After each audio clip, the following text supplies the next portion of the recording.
श्री स्वामी समर्थ.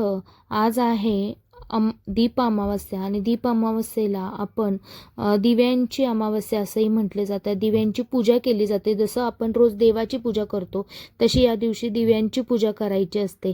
तर तुमची सकाळची देवाची पूजा झाली असेल तर आज संध्याकाळी नक्की तुम्ही अशा पद्धतीने दिव्याची पूजा करू शकता. काही ठिकाणी बाजरीचे मुटके बनवले जातात. काही लोक गव्हाचे दिवे बनवतात गूळ टाकून आणि ते शिजवून घेतात आणि त्यामध्ये तुपाच्या वाती लावून त्यांनी देवांची आरती केली जाते किंवा त्यांची पूजा केली जाते.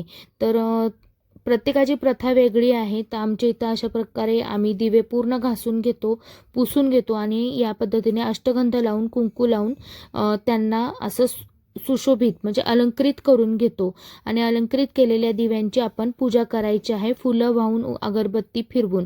आणि तुम्ही साखरेचा किंवा तुम्ही याला दूध साखरेचा नैवेद्य सुद्धा दाखवू शकता. संध्याकाळी मुलांना नक्कीच दीपज्योती नमोस्तुते ही प्रार्थना म्हणायला लावा. नक्कीच रोज तुम्ही म्हणत असताल तर चांगलीच गोष्ट आहे, पण तुम्ही आज म्हणायला लावा. ही जी पूजा असते ही का करावी असं मला वाटतं की जुन्या लोकांनी ही प्रथा सुरू केलेली आहे. याचं कारण म्हणजे पूर्वी वीज नव्हती.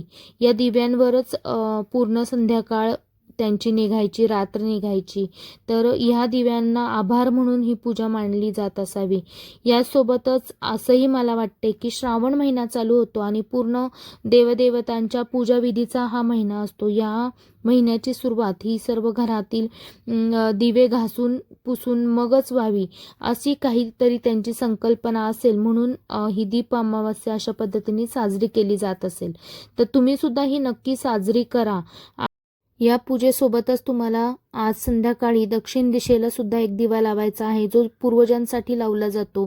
आणि उद्या आहे श्रावणातला पहिला सोमवार आणि अभिषेकासाठी पहिली मूठ आहे तांदळाची मूठ. श्री स्वामी समर्थ.